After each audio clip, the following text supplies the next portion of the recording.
My name is Mary Carnahan, and I am the eLearning Resources Specialist with the Indiana Department of Education, Office of eLearning, and I just want to welcome everyone to today's webinar. And we will be talking about Teaching Like a Pirate with Dave Burgess, the author of Teach Like a Pirate. And we will get started with him in just a few minutes. I'm going to do a little bit of housekeeping first. If you are hearing the sound of my voice, that means that you connected to the audio through your phone, which is wonderful, and I can't help via the phone the people who are not connected. So hopefully everyone who is on the audio. So I have everyone muted. You should have all been muted. Oh, actually, everybody's not muted. I will be going through and muting people so that we don't have any background noise. Please keep yourself muted throughout the call so that we don't have background noise. And I will try to minimize my background noise also as we go through the call. So leave yourself muted. We do have the chat window open at the bottom right of your screen. Please use that throughout the webinar today. Make sure that when you submit something to the chat window, to select everyone from the Send To drop-down box. That way everyone will see your questions and your comments, especially if you're sharing some great ideas that you have, great things that you've done in your classroom that you would like to share with other people on the call. So please make sure that you have everyone selected from that drop-down. We are finishing up the month of October, and we have been participating in the National Connected Educators Month, and we have had some great webinars and some great Twitter chats, and I'll talk more about Twitter chats here in a moment. But we are already, it's a little late, but we are gearing up for November, and our theme for November will be that we are thankful for our partners. So watch for details for webinars around that theme to be coming out soon, and I will show you in just a moment where you will be able to find those on our website. Finishing up October, we are we're giving you all a challenge to share what a day in the life of a connected educator looks like, and you can participate in that through our website. Again, we'll see that in just a moment, how you can partake in that challenge. And we've got 2 weeks, I believe, left in our fall book group in which we are reading Teach Like a Pirate. It is not too late. Even if you want to just be a lurker and see what other people are saying about the book, please take a look at the book group blog and see what other people are saying about it. And you can get to all of this information via our website. If you are on the DOE page, which is doe.in.gov, you can find us by searching for eLearning in the search box, and you can find that from any DOE page that you are on, or you can use the direct link that Michelle just shared in the chat box. Thank you, Michelle. And from our homepage, we've got a lot of things that we're sharing. Like I said, it's Connected Educator Month, so we've got a link to that national site there. And the middle part is about that a day in the life of a connected educator challenge, so you can get to that information from there. And at the bottom, which is cut off right now because we have so much that we're sharing, but at the bottom there is the Speak Up survey, which we would encourage you all and your students and your parents to participate in. That's some great information that states and the National DOE can use to direct educational technology. All of the professional development that we do, these webinars, the book group, the blogs that we have, can all be found by clicking on professional development there on the left side of the screen. This is part of what we call the 21st Century Learning Lab, which is linked there also. We record all of our webinars, some of them unsuccessfully. I've had some issues, but a majority of them are archived there in the 21st Century Learning Lab site. So if you're interested in what we've had going on in the past, please check those out from that page. Next, our Twitter chat, and pieces of my graphic are gone, but we have a weekly Twitter chat that is Thursday nights. It should say Thursday right there underneath that bubble, but Thursday nights at 8 p.m. Eastern, 7 p.m. Central. Yes, that is during Big Bang Theory, but you can either try to multitask and do both, or you can record Big Bang Theory to watch later. But we do have those Twitter chats every week. This week, the topic will be around blogging and the effects that blogging has had on the transformation of instruction. So please participate in those. You can connect with us at INELearn on Twitter, or use the INELearn hashtag. Advertisement things to make sure everybody's And I am going to be muting because I hear some background noise. So if you hear your line muted, just please leave it muted. Thank you. Okay, and I think that is all in the way of housekeeping. Oh, one more housekeeping thing. This webinar is part of the Connected Educator Month National program, so they are doing badges. If you are interested in getting the badge, I will be be giving that information later in the webinar, where to go and the code to get that badge. So if you're interested in badges, hang on, and I'll be telling you that later. Now, without further ado, I want to introduce our guest for the call today, Dave Burgess, and we are excited to have him joining us. As I said, we've been reading Teach Like a Pirate for our e-learning book club this fall, and it's been a really great conversation. He's entertaining and he's enlightening, and has really, I think, stretched a lot of people's thinking. So he is the author of the book, Teach Like a Pirate, and some of you may have read the book, some of you may have heard of the book, and some people might be totally new to this idea of being a pirate and teaching like a pirate. So whichever camp you fall into, you will definitely get something out of this conversation with Dave. And I'm going to let Dave get us started and introduce yourself and get us started. And please, as I said, share questions. This is a conversation. So please, if you have questions, if you've read the book and you want to ask about some idea that Dave shared in the book, please ask that question in the chat window. I've got some questions, but I'd much rather ask questions that you guys have. So Dave, take it away, and everyone share your questions in the chat window. Okay, hello everybody. My name is Dave Burgess, and I'm a teacher and a professional development speaker and author from San Diego, California. And as you know, I wrote Teach Like a Pirate. First of all, I just want to thank you for selecting Teach Like a Pirate to be the book study choice for this month. I'm super excited that you guys are talking about it, and I've enjoyed popping in on the book chat a little bit and seeing some of the comments that you guys are making. And I invite everybody else, just like she said, please, it's not too late, join in whenever possible. And please, as we're going along here, add your questions, because I'm very capable of going on some sort of a maniacal supervillain monologue and talk the whole time. And we don't want that, so I'd love to hear what you guys are thinking as well. So for those of you that are not familiar with the book, I'll give you kind of a little background. The book has nothing to do with wanting teachers to attack and rob ships at sea or anything like that. The Teach Like a Pirate spirit and philosophy, it comes from the spirit of the pirate, in that we want teachers to be risk takers. We want them to be willing to set forth into uncharted waters with no guarantee of success. We want them to be unconventional when that's what's called for. We want them to reject the status quo if the status quo is what's holding us back. We want to be people who are willing to set forth without any map, but just with a compass and some guts, and head off in the direction of finding out what's going to help our students. So it has nothing to do with a literal pirate. Also, the term pirate, the word pirate, I use each of the letters, P-I-R-A-T and E, as sort of the mnemonic structure that I built the book around. So the system has a chapter for each one of those letters, like the P is for passion, the I is for immersion. So that's kind of the backdrop to it as well. And then there's also some pirate terminology throughout, in that ways of getting students engaged in our class, I refer to them as hooks.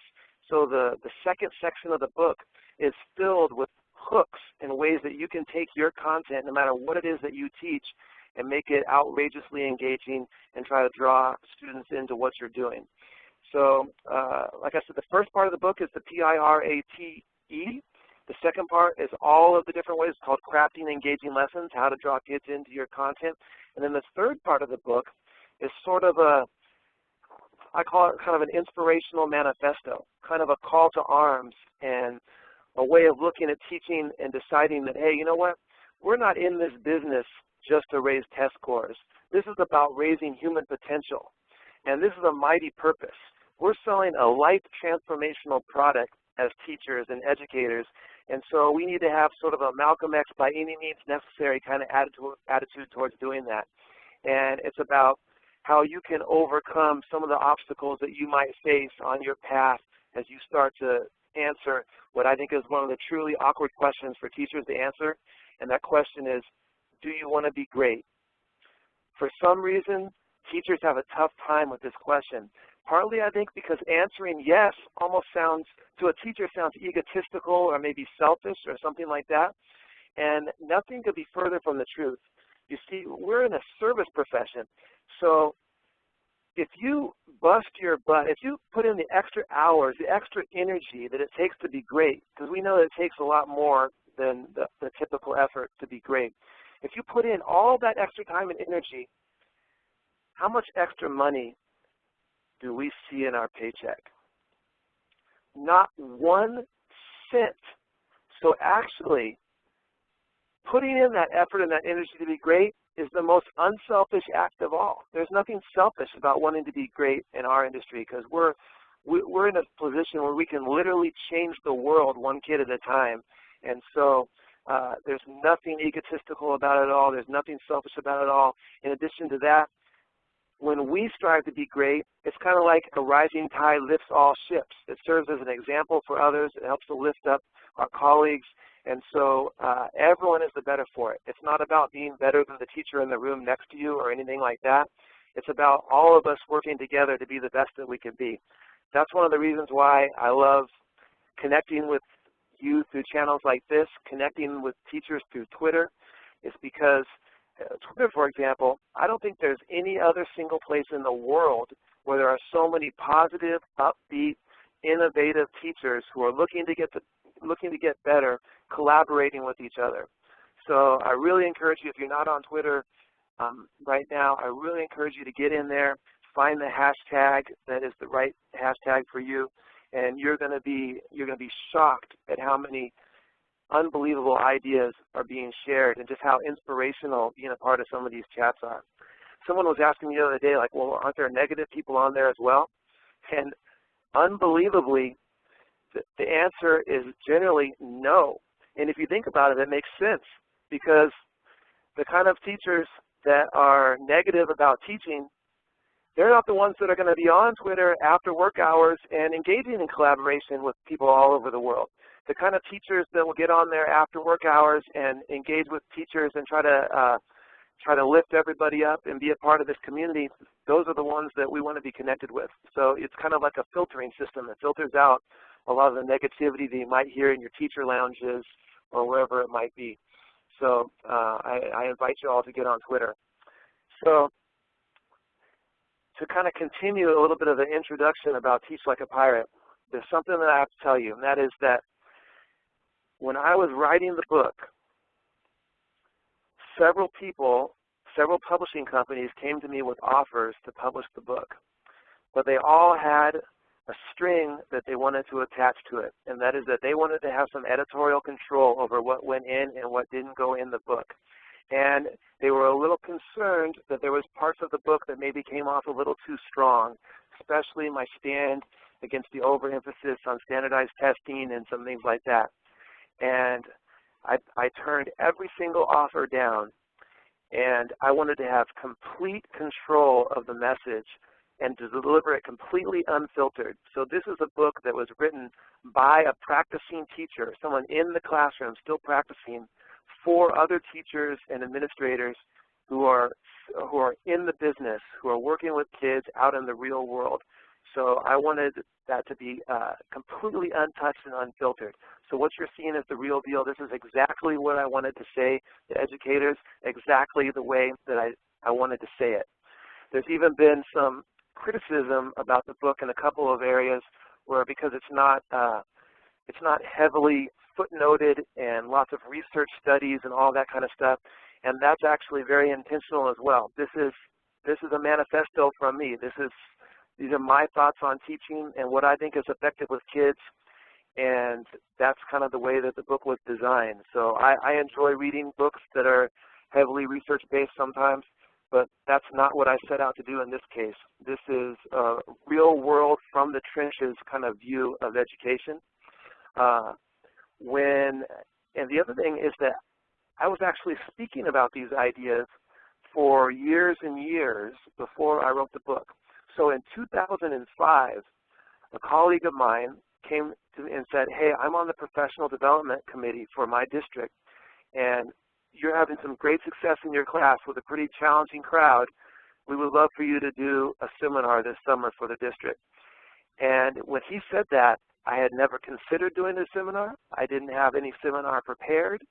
And I told him, yes, I'm in. Sign me up for a full day, 8 to 3.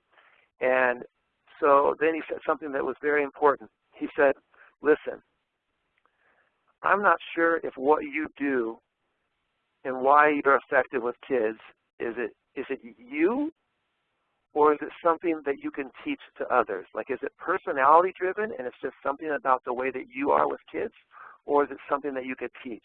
And I kind of took that as a challenge, and I went back to my classroom and I wrote down everything that I do that I think is effective with kids, and then thought backwards. How did I come up with that idea? How did I get to the point where I dropped that into my lesson? What did I ask myself? And I realized that in almost every case, what I had done was I had asked a certain question, a certain type of question. And so the second part of Teach Like a Pirate is actually 170 of those questions, the kind of questions that I ask when I'm looking at a lesson and I'm trying to take it to the next level. And so I think it is something that anybody can do and anyone can add to their class. I kind of look at it like, sometimes someone will bring me a lesson and they'll say, hey, this isn't working for kids. Will you fix this? As if I'm going to have some sort of magical wand that I wave over top of it and then it's going to work. That's not the way that it works. The way that it works is you bombard that lesson with questions. You try to add a presentation to it that will draw kids in. So I look at teaching as a triple Venn diagram. You have your content, and we all, depending on if we share subjects, we're going to share the same content. So that's going to stay the same. We have our techniques and methods in the second circle, and those are things that we've learned from our teacher credential programs and professional development and from our colleagues, and we share a lot of these.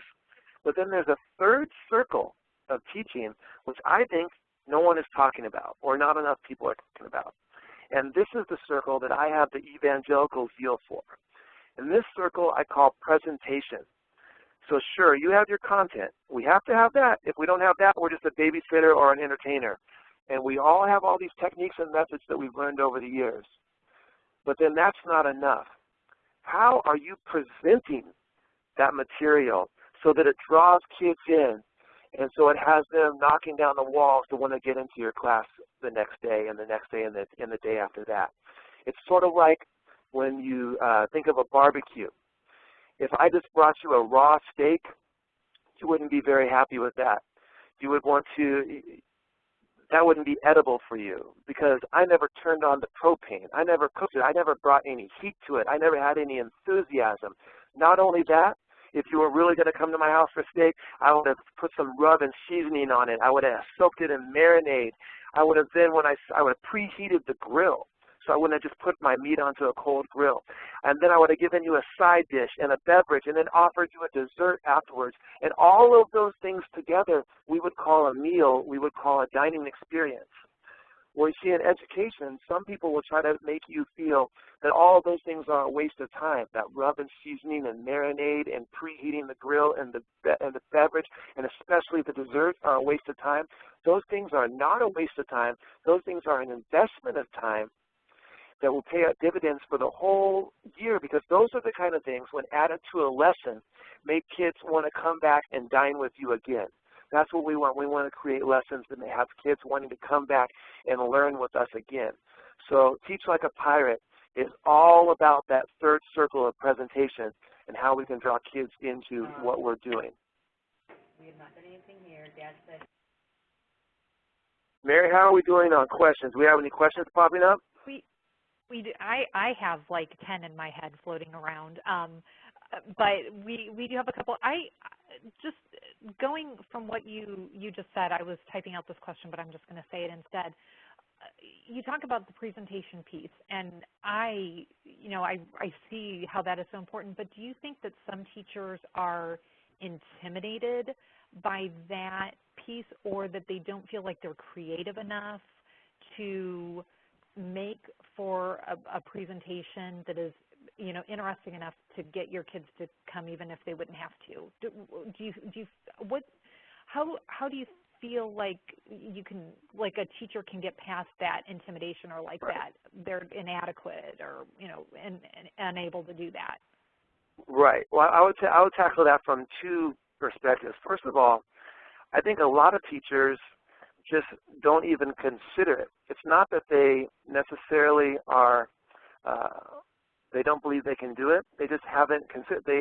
They're so concerned with their content and so focused on their techniques and methods, and and there's unbelievable pressure right now on teachers all across the nation, in the world in many cases, to be very content focused. And so a lot of teachers who even used to be more creative in the classroom and used to add some of these presentational touches are actually doing it less, which is, I think, a sad case. So I think part of it is just the awareness that, hey, it doesn't matter one single bit how much you teach or how much you know about your subject if nobody is listening. So you can spend all that extra time on your content that you want, but if you don't have a presentation that's drawing kids in and engaging them, then it's all wasted, because it doesn't matter how much you teach, it only matters how much they learn.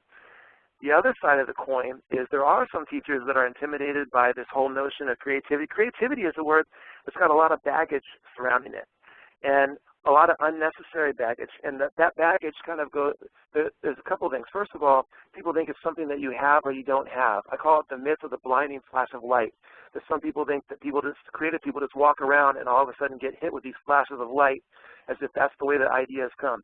That is absolutely not the way that ideas come. Ideas come when you are willing to put in the work, the effort, the energy, and immerse yourself in the creative process, the brainstorming process. And to me, the creative process is nothing much more than the process of asking the right questions, as I mentioned before. Questions are the key to creativity. E.E. Cummings said, always the beautiful answer who asks a more beautiful question, and that's absolutely true. The right question can take you from creative static to creative insight, just like turning the knob on the radio in the car can take your radio station from static to coming in clear. So learning to ask the right questions is absolutely the key to creativity, and anyone can be creative who's willing to put in the time and the effort. So that's what kind of part 2 of the book is about, all of those questions. So if you're not familiar with the type of questions that maybe you need to ask, part 2 is like a jump start to give you a sense of what the creative process is like. This is also addressed in the A chapter of the Pirate. It's called Ask and Analyze, and it's all about this idea that, hey, people that think that and I talk about the 6 words. Some people say, it's easy for you, you're creative. And this is like the biggest crock in the world. Easy for me, it took me 17 years of working to build my class to the point it is right now. 17 years of brainstorming, 17 years of asking question after question, 17 years of filling notebook after notebook of ideas, most of which were horrible. But that's the process that you have to go through. 17 years of failures, of walking into class and having lessons blow up in my face. 17 years of going into the class with something that I thought was wonderful, only to see it fall flat. 17 years to build a class that will have kids knocking down the walls to get in. It's not easy for anybody. It's not supposed to be easy. It's supposed to be worth it. So that's part of the problem with that. It's easy for you, your creative statement. And the other part, of course, is the your creative part is implying, whoever is saying that is implying that that they are not. So therefore, they've kind of fallen victim to that trap, that myth of the blinding flash of light, and they've given up on themselves and don't think that they can do it, which is absolutely not true. And going along with that presentation question, Tim asked, why has the presentation piece of teaching been overlooked? And you mentioned the standardized testing. Do you feel that that's what has drawn the attention away from that presentation piece? Is that focus on the standardized test questions? Yeah, I think that part of it is the overemphasis on standardized testing, and then another part of it is I think a lot of people who teach teachers are not necessarily comfortable with that piece. They're much more comfortable with the content. They're much more comfortable with the techniques and methods, and quite frankly, those are easier to teach because they're more it's more objective, and presentation is a much more subjective thing. And teaching creativity is something that not very many people feel comfortable with, or that they don't believe that they can do. And I think a lot of people that teach teachers don't think of themselves as creative either, and that might be hindering it a little bit. But it's absolutely, I find it to be the missing piece in a lot of teacher training programs. And if you've gone to a conference or sat through, teachers know this, if you've sat through a lot of PD presentations over the years, you know that even people who deliver PD sometimes could use a lot of work on that presentational circle. There's a lot of people out there that are great, make no mistake about it. But as a teacher, I know, and I think that a lot of people on the line probably know, that sometimes you walk into the PD meeting and what they're there to talk to you about good teaching, and everything that they're demonstrating is an example of the opposite. And so I think that finding good PD in this area has been a difficult thing as well. I agree, and I'm one of those people who, when I present, I need to go through and ask myself those questions that you present at the end of the book to enliven my what I'm sharing. One question that came was, how did you think of the pirate analogy for your teaching methods? All right. Well, so I'm the type of person that's absolutely obsessed with having some sort of a theme, some sort of something that I can wrap over the top in like a packaging of material. And so I knew that I wanted to, like, when I want to be a character, I want to be dressed as something. I want to have some sort of theme for what I was presenting. And so it was just a absolute brainstorming process of going through different possibilities. And the pirate seemed to me to be it had a good feel about it, not only because of the hooks, because I wanted to talk about hooking kids, but also because of the whole kind of being a little bit of a rebel and an outsider. And I definitely think as a classroom teacher, I'm a little bit on the fringes and the edges, and a little bit, I walk the line sometimes. And so I thought that was an appropriate analogy. And then for the actual words, I actually have the original notebook that I used when I put together this whole process. And I still have the page where I wrote the letters down the page and then brainstormed words for each of the letters. So each one of those words or letters in the word pirate, I had 15 to 30 different words that it possibly could have been, and I was trying to arrange it so that I could hit all of the things that I thought were important about teaching within those 6 letters. And so it was just a lot of time and a lot of brainstorming. And for those who aren't as familiar with this idea of teaching like a pirate as others, can you really quick give us a brief synopsis of what the letters stand for? Absolutely.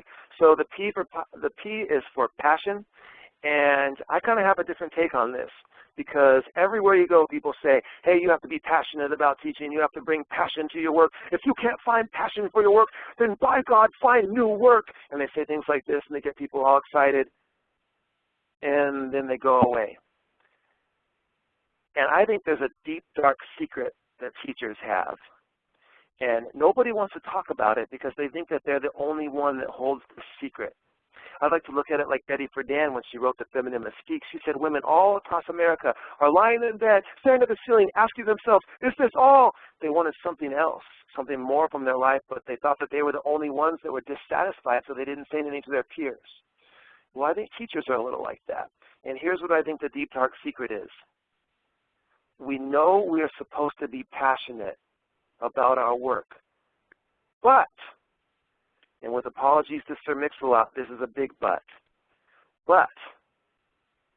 we are not passionate about everything that we teach. So we know that there's those days where you're looking at the content standard or what is it that we have to cover, and we're not that into what we're doing. And so I broke passion into 3 categories.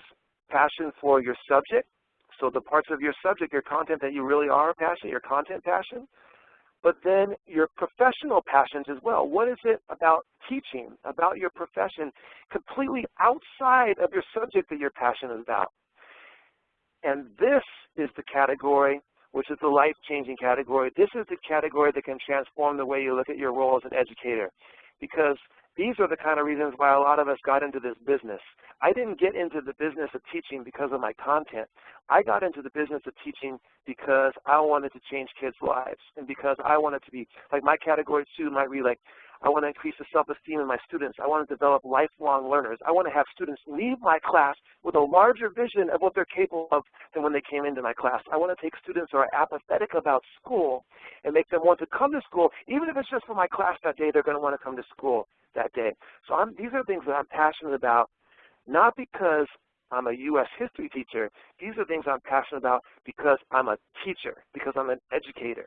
And when we start to look at teaching like this, that's when we realize, hey, we do have a mightier purpose here than many believe.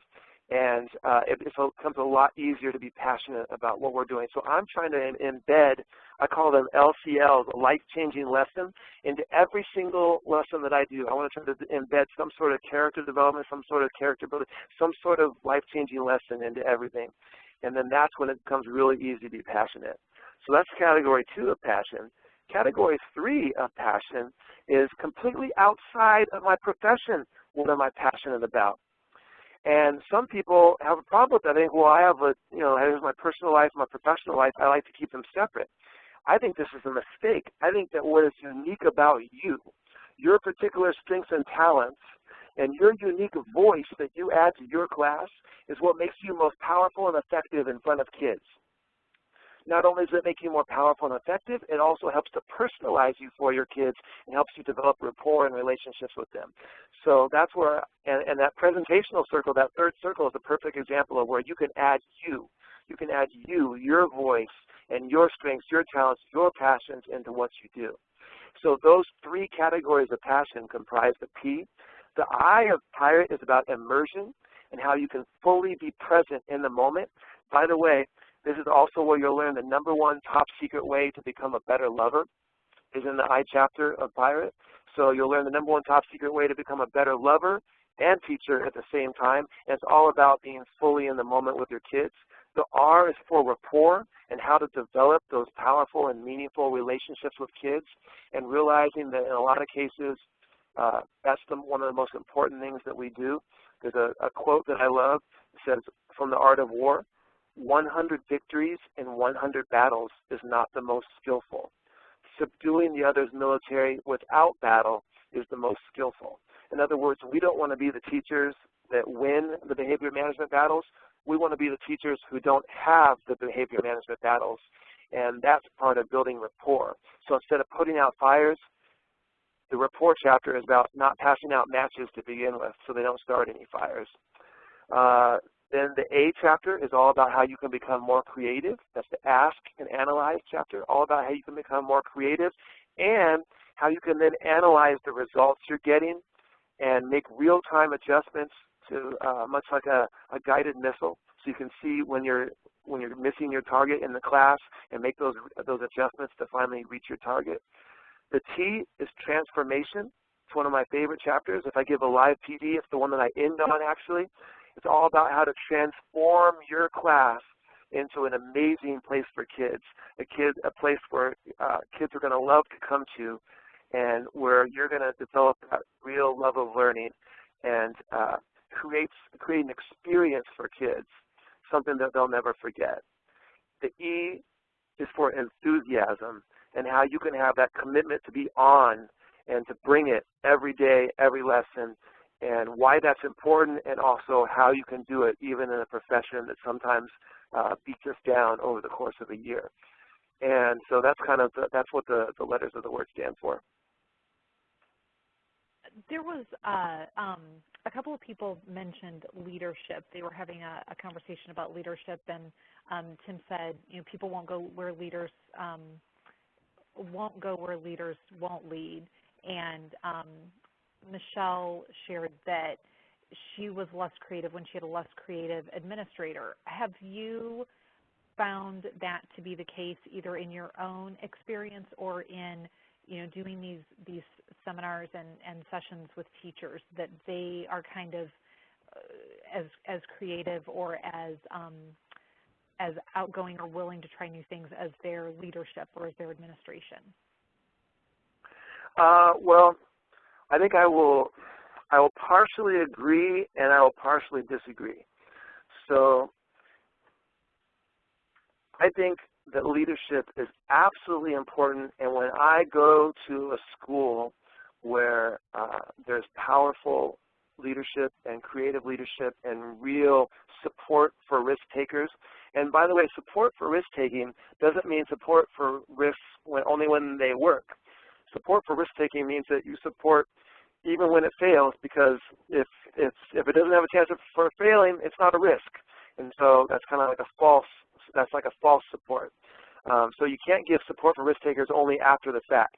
It has to be all the time. So I do think there's a lot of energy on campuses that have powerful leadership, but then I also don't like to see anyone use that as an excuse to not be creative or to take risks anyway. So I know teachers all over the place who have administrators that are not innovative, not creative, and not very supportive, and yet they've still made the decision that they're going to do what's right for kids, and they're going to be an island. They're going to be the reprieve from. They're not going to be a contributing factor to the culture. They're going to be a reprieve from. They're going to be out on their own. They're going to be the purple cow at their school. It's a Seth Godin marketing term. A purple cow, that's the one that's remarkable for standing out, and they're going to go for it.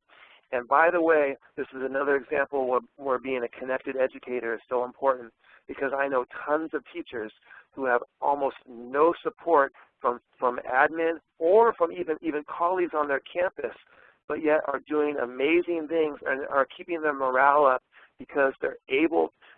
We're living in a world now where you can connect to people with no geographical barriers whatsoever.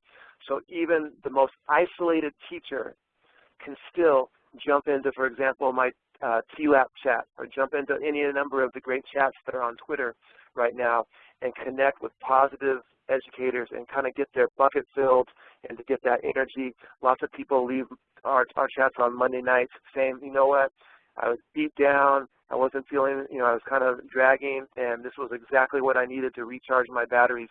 So if you don't have support at your campus, that is all the more reason to become a connected educator and find that support somewhere else. That's a good segue to the TLAP chat. How talk about that for people who aren't familiar with it. And did you ever imagine that community would really blossom and grow as it has? And how did it get started? The Teach Like a Pirate, the T-Lab community? Yes. Okay. So to answer your last question first, I had no idea that was going to take off the way that it has. And in fact, you'll note that the hashtag is not even mentioned in the book. So when the book came out, I did not have the TLAP hashtag. And if I could change one thing about the book right now, that's what I would change. I would add in that last section about connecting, I would add all the information about TLAP in there. So it's been overwhelming and amazing to see how that has taken off. It actually started as just a Twitter chat that was Chris Kessler, I am Kessler on Twitter, asked me if he could hold a Teach Like a Pirate book study on Twitter for his staff and some people in his area, and asked if I would join in when I could. And so he did a 6-week book study about Teach Like a Pirate, and that was the beginnings of the hashtag. And at the end of those 6 weeks, I told him, I said, hey, there's a lot of momentum here. There are people joining in from everywhere. We can't let this die. And so we continued and kept the hashtag alive. And then Paul Solars from Illinois continued the hashtag over the summer and did a big book study that was, hundreds of people were piling in there over the summer and contributing ideas about the book. And then we have continued it even to that. So every Monday night, unless there's a holiday or something like that, every Monday night at 9 o'clock Eastern, we get together centered on topics, focused on topics somehow related to the book, sometimes directly. Like last night, I pulled some quotes from the book and got people's reactions and thoughts and implications for their practice. And other nights, it's just kind of loosely related. Like next Monday night, we have a special EGHS Principal RI on Twitter, Michael. He's guest hosting next week, and it's all about relating the ideas from Daniel Pink's book Drive to Teach Like a Pirate and to teaching in class. So the whole idea of autonomy, mastery, and purpose, and allowing students to have more autonomy in the classroom and kind of self-directed learning. And showing them a purpose behind what we do in class, not just for the sake of learning information, but what is the purpose of it.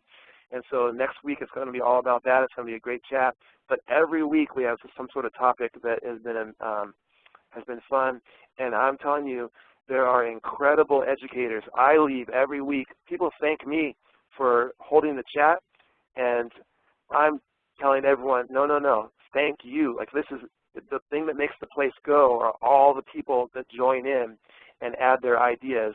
I'm just asking some questions, and the amazing part are the answers that everybody around the world, there are people from all over the world who are contributing to the chat, and it's amazing. And it's just one of many chats like that on Twitter.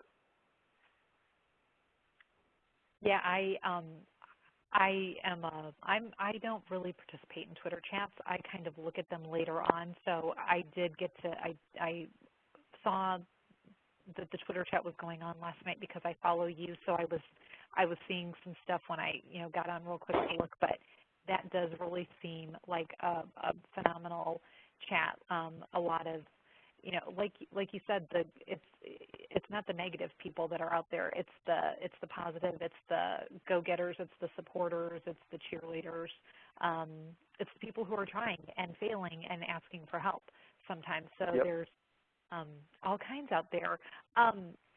You mentioned when you were talking about writing the book that you had publishers come to you to offering to publish but wanting to make changes to the book, and to be quite honest, I'm typically not a fan of nonfiction. I want to read I like made up stories. I like those kinds of things. So I like your book for that reason, that there wasn't research. There wasn't references to this study and that study. So part of what made it interesting, though, I think, is your honesty and your sharing things, what you're not good at, and that you've had failures. Can you talk about the honesty, and was that hard to do? Did you feel like you were sharing too much of yourself, or how did you feel about being that honest and sharing those things? Right. See, I absolutely wanted it to have. I mean, I kind of set out to write, and this is a tactic or a technique that some people have even told authors that they should consider, is that I set out to write the book that I wanted to read. And I hadn't read the book that I wanted to read yet about teaching. And so I said, then I'm going to write it. And I wanted it to have a very conversational tone. So if you read Teach Like a Pirate, you're going to hear anecdotes about my children and then how it ties to teaching. You're going to hear the sports. So you're going to hear some sports analogies and examples. You're going to see some examples from the world of magic as a magician. I've taken some lessons that I've learned as a performing magician and added them to the book. And all of these things are an example of me adding my voice to my work, just like I'm trying to encourage teachers to add their voice to their class. So I was trying to model that. And then as far as sharing too much, I was not worried about that at all. I wanted it to be completely honest. I wanted to talk about the things that I'm not good at. I listed, in fact, in one section of the book, I have like a whole half of a page listing all of the things which I'm not good at yet, things that where I'm still a work in progress. And I told some stories in there about some things that blew up in my face, and some stories of criticism where I had been criticized for some of my lessons and things that I've done. So again, I just wanted it to be a real, authentic, from the trenches view of teaching, and hopefully something that would resonate with other teachers because they could sense that authenticity. And I think that's been one of the things that's been fulfilling for me, is that a lot of teachers have told me that it did resonate. I had a question and it just left me. You asked the question in the book, if your students didn't have to be there, would you be teaching to an empty room? And that quote seems to pop up regularly and show up. So why do you think that resonates so much with educators? That is my teaching interesting enough? Is my presentation interesting enough to get my kids to want to come? And to go along with that question, what is your, because I know that you have one, you talked about it, but what is your lesson that you teach that if your kids didn't have to be there, they would be there, they would choose to be there? So that question has absolutely taken off. It's kind of gone viral. And that is one of the ones that's really resonated with people, as you mentioned. And it's kind of a gut check question. It's kind of an intimidating question, and it's like a reality check of like, whoa. So really, if they didn't have to be there, there's no schedule, there's no nothing, they just have to pass a test at the end or whatever it might be, would you be teaching in an empty room? Or is there something about you and the experiences that you create for kids and how you make kids feel when they're in your room that they would be drawn there anyway? And those are the teachers that we want to be, because we work in a business with a remarkable, check out our business model. Our business model is unheard of. Our customers have to come to our business. It's a law. It's a law that our customers have to come to our business. So we don't have to be amazing to get an audience. Any teacher can get an audience because it's a law that they come. But we don't want to slide on that. We don't want to take that for granted. And too often, people have taken that for granted. We want to be amazing anyway. We want to be that teacher that would be able to fill the room, and because of the way that we make kids feel, that they would want to be a part of what we're doing. In fact, there's even whole days now that have been created around this question called Teach Like a Pirate Days. And it started with Ryan McLean in Ohio, and at a junior high school. And he said, you know what, I'm going to test this. The kids are not going to have any set schedule that they have to go to. Teachers will submit Much like when you go to a conference, there's session proposals, and then there's a catalog of like what the sessions are, like a little pitch. Teachers at his campus created pitches for what they were going to do in their classes that day, what their experience was going to be, and then kids got a menu, a catalog in the morning, and then they had some time to work with it, and then they got to choose which experience they wanted to be a part of. And it was just all an experiment, and it turned out to be like a day at Disneyland. Kids were racing across campus. One kid asked him after getting locked out of a class because it was too full if he could get a fast pass for later in the day. Like, it was this amazing experience. And not only was it an amazing experience for kids, but it was an amazing experience for the teachers too, because it sort of opened their eyes to when they had kids that were absolutely on fire that whole day. They realized, hey, you know what? Maybe it's not the kids are unmotivated and difficult to engage and not into school. Maybe they're just not into some of the stuff that we're doing. So maybe it's not that math is boring. Maybe their math class is boring. Maybe it's not that history is a boring subject. Maybe it's that the way that history has been taught has been boring. And so when they took the time to create these experiences, they realized, yeah, you know what? Kids can be on fire about learning. And so that's kind of an example of that question taking off and having an impact far greater than I thought that it ever would. And I asked in the chat if anybody would like to share their lesson that they teach that would draw kids in, even if they didn't have to come. And Kathy shared her Japanese study group after school. So thank you for sharing that, Kathy. That's a cool idea. Michelle asked, is it possible to convince educators who feel overwhelmed by the demands, assessments, et cetera, to take the risk to invest the time and the energy needed to teach like a pirate? Well, the simple answer is yes.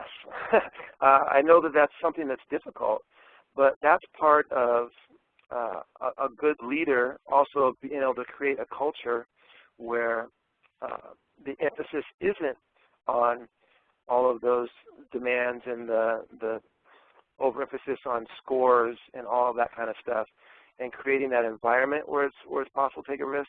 It's also about, again, that teacher becoming connected with people who are doing that and who are modeling for them, living that kind of lifestyle and being a risk taker in the classroom.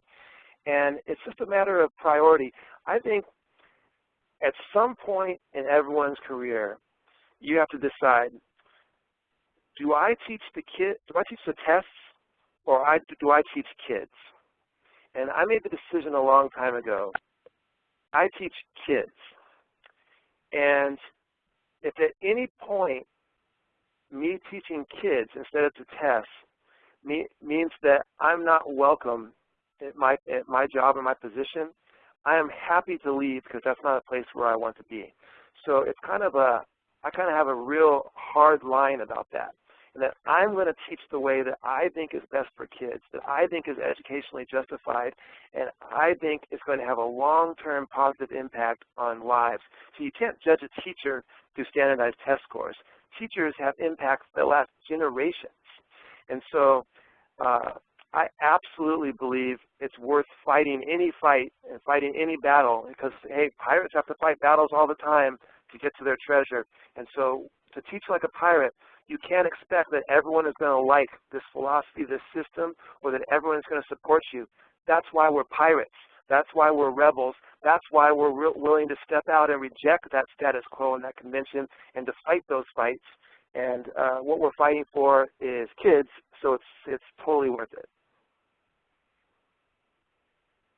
Amen. Let's see. The hooks at the end, I love that section because you are a social studies teacher, but you present that section of the book in such a way that no matter what you teach, you can utilize those hooks. I don't remember how many questions you said, 150 or some. They're just question right. upon question upon question. And one that jumped out at me was the chef hook, where you talked yes. about having the non-alcoholic speakeasy or the non-alcoholic bar for your speakeasy, when you talked about speakeasies, and you brought in sausage and gave it to the kids when you talked about the jungle. And that reminded me of, I took Spanish in high school, and we did this, I think it was called Total Physical Response, where we ate ham and cheese sandwiches, and we learned the Spanish words for that. And so how did you come up? Are these hooks just things that you were already doing in your classroom and you named them? How did you come up with all 150 of those questions? Right. So yeah, there's 170 questions in the book, and the exactly what I did as I wrote down. I still have the pages. I wrote down all of the different things that I do in class, the activities that I think draw kids in, and then thought backwards from that. Okay, so I bring in sausage when I'm teaching the jungle and reading the Upton Sinclair section about the rats being ground up into the sausage and the meatpacking industry and all that. Like, where did I come up with that idea? What was the question that I asked that led to that? And then that's where all those questions come from. And in many cases, what it's a matter of, it's a matter of taking it to the next level, taking that lesson you have and how can I kick this up a notch and create an experience? You see, if kids come and sit in your class and hear you lecture about prohibition and speakeasies, that's a lesson. But if kids come to your door, it's locked. They knock on it, and then the door opens up a few inches, and they see like a zoot suit style, like gangster guy standing there. They have to say a password to get in. And then when they walk in, it's completely dark, and the room is all covered, and they can barely see. And there's some gaming tables out, and then there's a bar at the front with a bartender, and they go up and order a drink and then go find their seat. That's an experience. So lessons are easily forgotten, but experiences live forever. So how can we take our lesson and take it up that next level and create an experience? Same thing with the jungle. It's one thing to read. You can do a Common Core, close reading, all this kind of stuff of the jungle. That's your lesson. That's fine. I have that as part of my lesson. But then that's not enough. How can you kick it up? An experience is that now all of a sudden you smell the sausage. The sausage is being served to your peers in class and to you. And it's all about taking it to that, adding that richness and those extra, that marinade seasoning and all that we talked about earlier to your lessons. It's taking what we know is engaging about the world, and then relentlessly seeking ways to try to apply it to our class. That's a lot of what Teach Like a Pirate is about. Wonderful. We are down to the last 2 minutes. This hour has flown, and I knew it would, and it's been a really great conversation. To end, is there a question that you wish that we would have asked you, or anything that you would like to leave us with? A question that I wish that you would have asked. I think it goes back to that early in the webinar today. It's this whole idea of, do you want to be great? And this is absolutely, being a teacher, being an educator is the most powerful and significant role in the world. Like, we are we're helping to create the entrepreneurs, the doctors, the educators, the people, the citizens of the future. There's nothing mightier than what we do. George Bernard Shaw said that this is the true joy in life, to be used for a purpose recognized by yourself as a mighty one. He didn't say recognized by outside sources, by talk radio or by news channels or the local paper. He said recognized by yourself as a mighty one. So we don't have to look for outside validation for what we do. It's all inside. We are engaged in the mightiest purpose on earth. We are educators, and it's an unbelievable honor to fulfill that role, and it's worth all of our energies and everything that we can pour into it.